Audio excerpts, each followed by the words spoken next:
Welcome to True You Ministries. I'm Stacy Echeverria, your pastoral counselor. I am a licensed pastoral counselor whose own journey has taught me the importance of having a safe place to discuss the harder issues of life. I'm so grateful that you've joined me this week.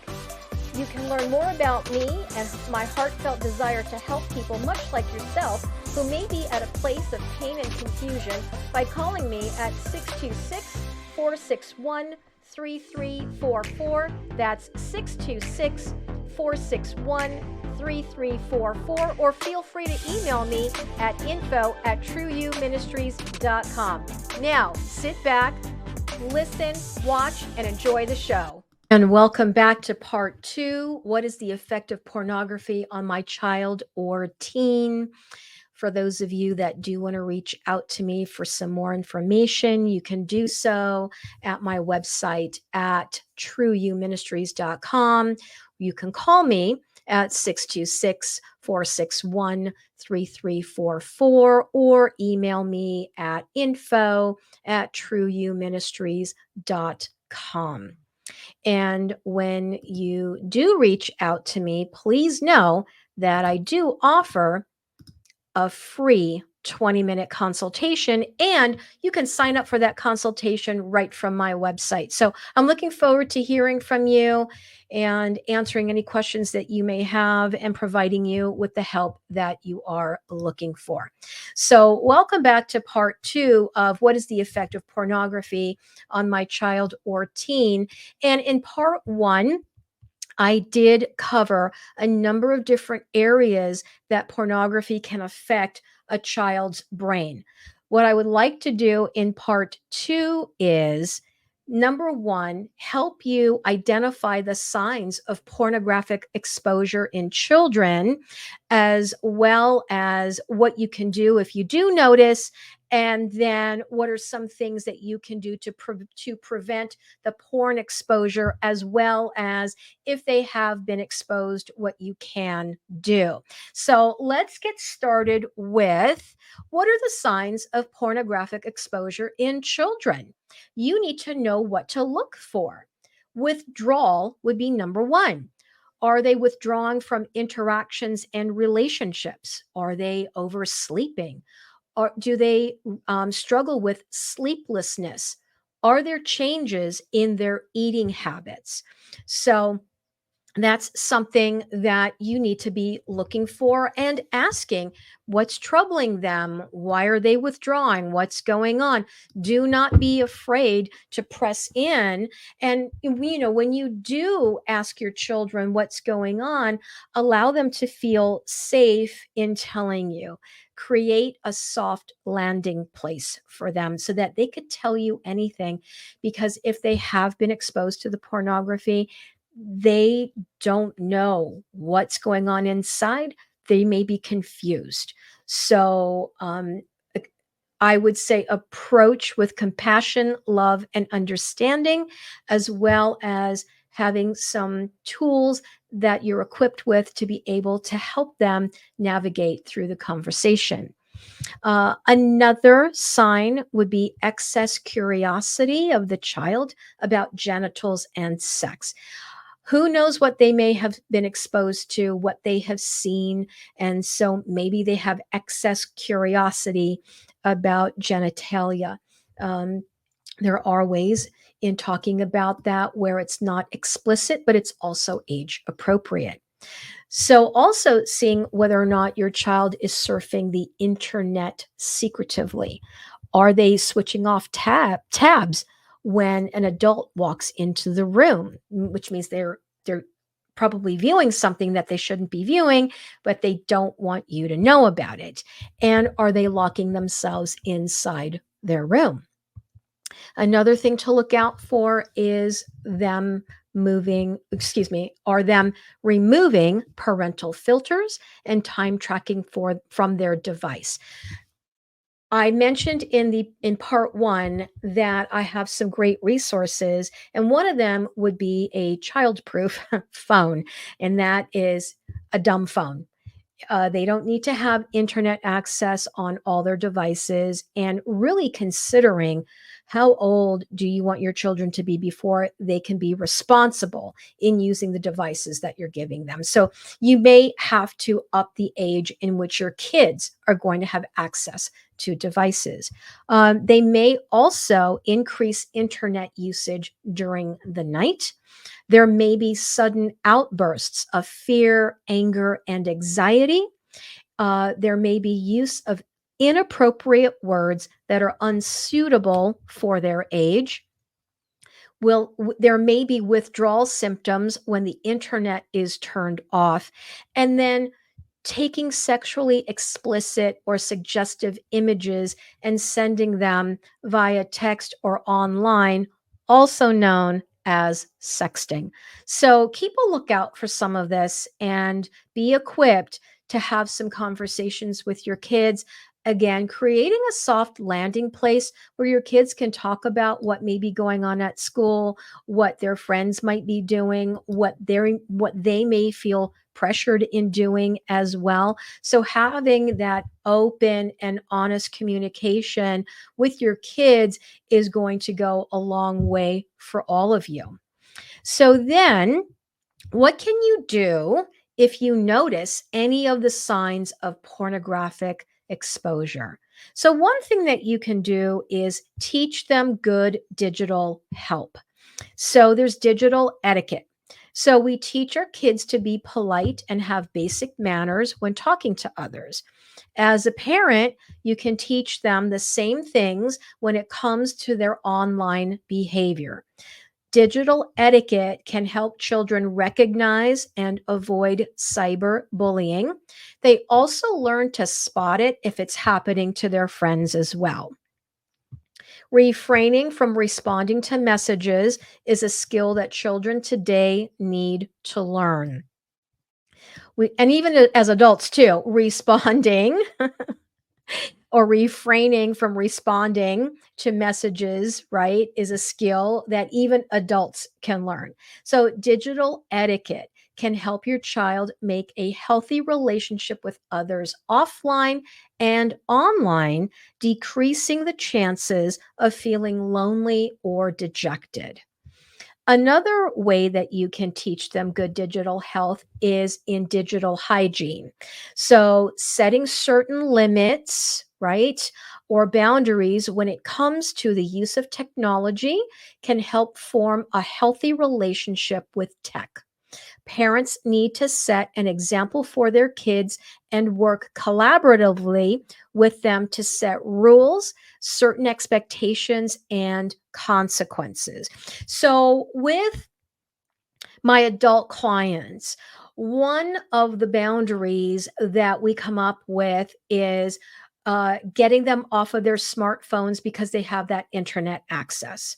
And one of the boundaries for many of the wives is that their husbands cannot take their phones into the bathroom with them because that's where they would be acting out, or if she's not at home, to be on any devices without her being there. Also, putting on some accountability software as well and filters that will prohibit them from going to websites that they shouldn't be going to. But also limiting how long you're on your devices as well. So, as a family, sitting together and having dinner together with your devices in another room, or even when you're going to bed, those devices are not in the room with you. So, those are some things that you can do with your digital hygiene. And then, so the next part of teaching good digital health would be digital safety. So, one important aspect of of digital health is how a child can be safe online. So, setting certain rules when it comes to online behavior, such as meeting someone they met online in real life or sharing their personal information with others online, can help them from falling into certain situations. We've heard time and time again about young children meeting adults in person that they've met online, and they end up getting trafficked. And that's one of the things that I want all of you to understand, and that is pornography can lead to human sex trafficking. And there's a film that I've listed on my resources for parents called Nefarious Merchant of Souls. And viewer discretion is advised because the content is extremely difficult. It's an hour and a half, and I had to watch this film in 30-minute increments because I was so disturbed by what I was seeing and by what I was learning. And it's produced by an amazing company called Exodus Cry. They are Christian, and their mission in life is to end human trafficking. So, anyway, I would not advise parents to be watching this film with your children. But if you are married or you're single and you're a single parent, I would recommend that you watch this film and understand how pornography is not a victimless crime. There are people that are trafficked into pornography, and the more that pornography is consumed, the harder it is for these men and women to get out of this life. They are literally in bondage. So when someone says, well, viewing pornography isn't hurting anyone, it's hurting a lot of people. It's hurting the so-called performers that are in those films, those women that are in print ads, and even those children that are being exploited as well. It hurts the individual that's looking and viewing at these images, and it's also hurting their families as well. So then the next thing in being able to notice the signs of pornography exposure, as well as what you can do, is what are some things that you can do to prevent porn exposure as a parent? And if your child has been exposed, what can you do? Well, there's a number of things that you can do. And I'm really happy to be able to share some practical things so that you don't feel so helpless in this. So talk to your kids about porn when they access the internet, including video games, apps, e-readers, and anything else connected to the internet. Focus on the why. Rejecting porn leads to better mental health and the ability to form healthy, intimate relationships. What I mean by intimate, it isn't necessarily just the physical and the sexual, but it is developing those deep relationships with people where those people are known by you as well as you being known by them. Sharing life with them, it's having that connection. Remind yourself that the more you do something, the easier it gets. So the more you have these conversations with your kids, the easier it will get. Try a role play rehearsal. You can ask a friend, another parent to participate in how you would have this conversation. So, trying that out first before you actually have the conversation with your children may be a really great start. Ask your friends. They may have great ideas to get the conversation started, and if they don't, then you get to engage them in what you're doing as well, and you'll be helping them also. So name it when you see it. When you see or hear something, point it out and ask your kids what they think or how they feel. While this would not be considered pornography, it sure is close. It's almost like soft porn. And that is those Victoria's Secrets catalogs, right? The Victoria's Secret catalog, that runway show. There's a lot that's out there that is sexually explicit. And while they may not be considered pornography, it's on the borderline of showing and exposing way too much that any of us need to see. So, if a commercial comes on where you yourself are feeling uncomfortable and your kids are with you, I don't doubt that they're feeling uncomfortable as well. So have those conversations, point it out. There's a free download to the guide how to talk to your kids about pornography on a website called Defend Young Minds. And that website is defendyoungminds.com. I will include the link to that website below this video. They also have guides for when your child has seen porn, guides to protect kids from sexual abuse, as well as a digital safety planner. Some of the guides they offer are free. All you have to do is sign up for it. There's also a book by or several books by Kristen Jensen called Good Pictures, Bad Pictures. There are books for kids ages 3 to 6. She also has them for older kids. This is a really great way just to, read a book to your children, educating them, getting them prepared, helping them know what to do.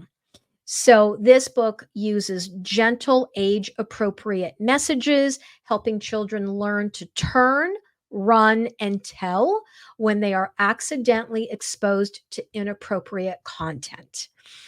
Common Sense Media also has scripts for 5 mini conversations with your preteen and teen. Hopeful Mom has great resources, and she's on my download. This website is on my download as well that I'm offering to all of you. It's a free download from my website. Focus on the Family has parenting resources by age and stage to start having those conversations. And for the parents whose kids have seen porn. Going back to Defend Young Minds, they have a guide. My kids saw porn. Now what? I love that they have this resource. Brain Defense Digital Safety Curriculum for Kids 7 to 11. Check them out. And then there's technology protection. There's accountability software. There's a kid-safe phone that you can get from Bark, and that's on my free download for parents. Parental control router and advanced internet safety system from Griffin Routers. They actually were at my church about a year and a half ago, along with Protect Young Eyes, which is an app for parents. Chris McKenna is the founder of that. He firmly believes that children should not have internet access or, digital devices until they're 18. And I actually agree with him. And I'm like, well, let's just take this a step further. If they're working, they need to pay for their own phone and their phone plan. So anyway, and then learn how to block porn on their devices. This is all really great resources for you to be able to protect your kids, protect your household. And I'm so grateful that there is so much more available to prevent your children from being exposed to porn, as well as what you can do when they have been exposed. Now, I, again, will share the link to my free download for parents called Resources for Parents. And please share them with everyone that you know. Get the word out. All right. Well, this concludes part 2. Thank you so much for listening and for viewing. And again, for those of you that may be struggling with this sex addiction, porn addiction, masturbation, escalated addiction, please reach out to me. I can be reached at 626-461-3344, or you can email me at info@trueyouministries.com, or you can go to my website at trueyouministries.com, and you can click on my free consultation button and schedule a 20-minute consultation with me. And if you are struggling and you do not know the Lord today, and you've been at a loss as to how do you get out of this prison that you've been in for a really long time, or even for a short period of time, say yes to the Lord. He will not condemn you. He will not judge you. He is waiting with open arms to help you break free from the bondage that you're in today. Thank you all so much for watching and listening, and may God bless you. You've been listening to True You Ministries with me, Stacy Echeverria, your pastoral counselor. I'm a licensed pastoral counselor whose own journey has taught me the importance of having a safe place to discuss the harder issues of life. You can learn more about me and my heartfelt desire to help people, much like yourself, who may be at a place of pain and confusion, by calling me at 626-461-3344. That's 626-461-3344. Or feel free to email me at info@trueyouministries.com. That email once again is info@trueyouministries.com. Thank you so much for tuning in today, and may God richly bless you.